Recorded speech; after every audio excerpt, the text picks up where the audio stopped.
इंसानों ने धरती को अपना खुद का कर लिया है। कई बार कुदरत के खजाने को छेड़ने की भी कोशिश की है। अभी थोड़े दिन पहले आपने हाथी के साथ खराब व्यवहार हुआ वो न्यूज में देखा होगा। ऐसी कई सारी घटनाएं होती रहती है और अब हम उसकी कीमत चुका रहे हैं। इसी क्रूरता की वजह से 2020 में कई खतरनाक प्राकृतिक घटनाएं हुई है। मैं आज आपको ऐसी ही घटना के बारे में बताने वाला हूं जो 2020 में हुई है और हमें अलर्ट कर रही है।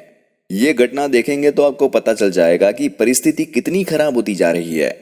दोस्तों, ये वीडियो पूरा देखना और लाइक कर देना। और हाँ, आपने अभी तक हमारी चैनल सब्सक्राइब नहीं की है तो प्लीज पहले हमारी चैनल मिस्टीरियस वर्ल्ड को सब्सक्राइब कर लीजिए। अगर आप भी कोई ऐसी घटना के बारे में जानते हो तो कमेंट में जरूर से बताना।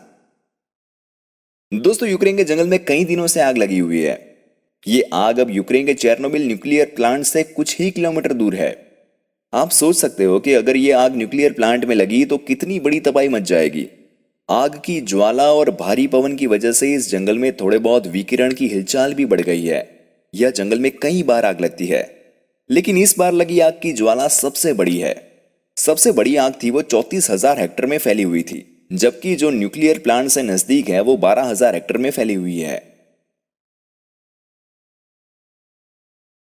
आपने थोड़े दिन पहले न्यूज में देखा होगा कि तीड़ का झुंड भारत में आया था।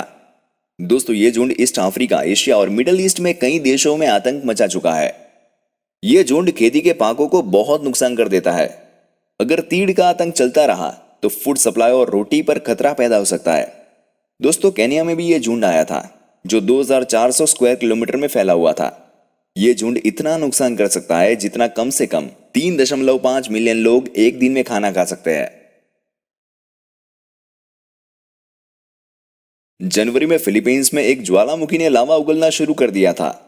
इस ज्वालामुखी में राख के बादल और पिघली हुई चट्टाने की धाराएं निकलने लगी थी और वैज्ञानिकों को चिंता थी कि यह जल्द ही और भी अधिक हिंसक रूप ले सकता है और ब्लास्ट भी हो सकता है, जिससे लगभग 1 मिलियन लोगों को खतरा था और सबका स्थानांतर किया गया था। पिछले कुछ दिनों में इसी जगह पर कई बार तीव्र भूकंप भी आए और वोल्केनोलॉजिस्ट ने झील में ज्वालामुखी सुनामी के खतरे के बारे में चेतावनी भी दी।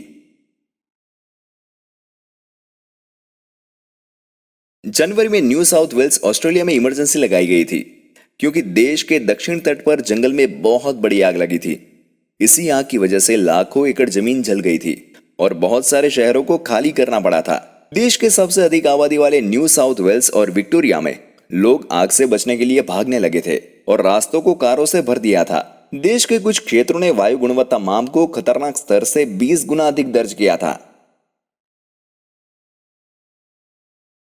कोरोना वायरस का प्रकोप 31 दिसंबर 2019 को सामने आया था, जब चीन ने विश्व स्वास्थ्य संगठन WHO को कोविड-19 कोरोना वायरस के बारे में बताया।